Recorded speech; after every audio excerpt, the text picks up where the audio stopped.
Most of the students class 12th के बाद confuse होते हैं कि अब कौन सा करियर चूज करना है और वो अपना करियर डिसाइड इन बेसिस पे करते हैं कि उनके फ्रेंड्स क्या कर रहे हैं, उनकी फैमिली या उनके रिलेटिव्स उनसे क्या एक्सपेक्ट कर रहे हैं, या फिर वो ये सोचते हैं कि कौन से फील्ड में सबसे ज्यादा पैसा है। तो जिस फील्ड में पैसा ज्यादा होता है वो उसी फील्ड को चूज कर लेते हैं। लेकिन ये अपने करियर को डिसाइड करने का सही तरीका नहीं है।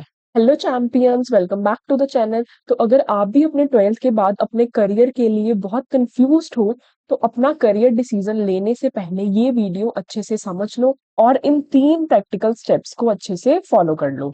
सबसे पहला काम जो आपको करना है वो ये है कि आपको अच्छे से रिसर्च करनी है, क्योंकि most of the commerce students class 12th के बाद सीए, बीकॉम, बीबीए या फिर गवर्नमेंट जॉब्स का डिसीजन ले लेते हैं, जबकि ऑप्शंस और भी बहुत सारे अवेलेबल होते हैं लेकिन उन्हें पता ही नहीं होता। तो आप रिसर्च करने के लिए यूट्यूब वीडियोस का यूज कर सकते हो, लिंक्डइन प्रोफाइल्स देख सकते हो, और आप कॉलेज वेबसाइट्स विजिट कर सकते हो और देख सकते हो कि कॉलेजेस और कौन से कोर्सेज ऑफर करते हैं और उन कोर्सेज में आपको क्या सिखाया जाता है। इसके साथ ही आप अपने टीचर से बात कर सकते हो, उनसे गाइडेंस ले सकते हो। आई वॉन्ट टू से इज कि सिर्फ सीए, बीकॉम, बीबीए या गवर्नमेंट जॉब्स पे डिपेंड मत रहो। बाकी ऑप्शंस भी एक्सप्लोर करो कि और कौन से ऑप्शंस हैं जिनमें आप जा सकते हो और कौन सी ऐसी स्किल्स हैं जो आप सीख सकते हो एंड उसे अपना करियर भी बना सकते हो। रिसर्च करने के साथ साथ आपने रियल लोगों से भी बात करनी है। इसका मतलब ये है कि आप अपने सीनियर्स से, कॉलेज स्टूडेंट से एंड प्रोफेशनल्स जो ऑलरेडी उस फील्ड में है जिसमें आप जाना चाहते हो, उनसे उस फील्ड के बारे में बात करोगे, क्योंकि सोशल मीडिया रियलिटी और एक्चुअल रियलिटी में फर्क होता है। तो आप उनसे ये पूछ सकते हो कि उस करियर के बाद उनका डेली रूटीन कैसा है, स्ट्रेस लेवल कितना है, क्या उस फील्ड में एक्चुअल ग्रोथ है भी या फिर नहीं, यानी कि उस पाथ में जाने के बाद उनका एक्चुअल लाइफस्टाइल क्या है।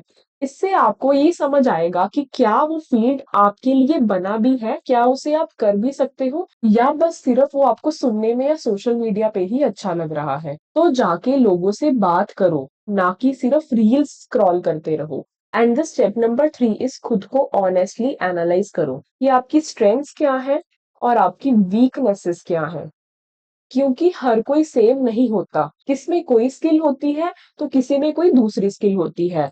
आप में से कुछ लोग कम्युनिकेशन में बढ़िया होंगे तो कुछ लोग एनालिसिस में बढ़िया होंगे। किसी को मैनेज करना बहुत अच्छे से आता होगा तो कोई क्रिएटिव कामों में बहुत आगे होगा।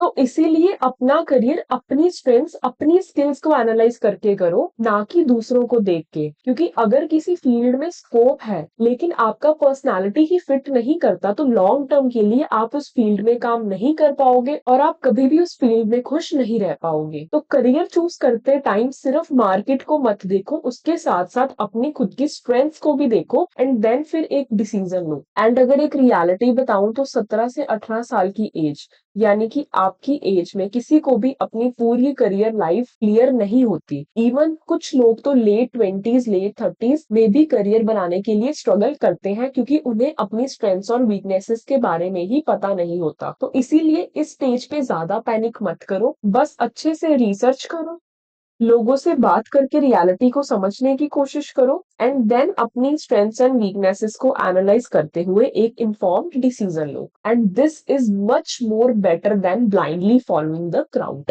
And for more such helpful video subscribe to the channel. इसी के साथ मिलते हैं नेक्स्ट वीडियो में, तब तक के लिए कीप लर्निंग, कीप ग्रोइंग।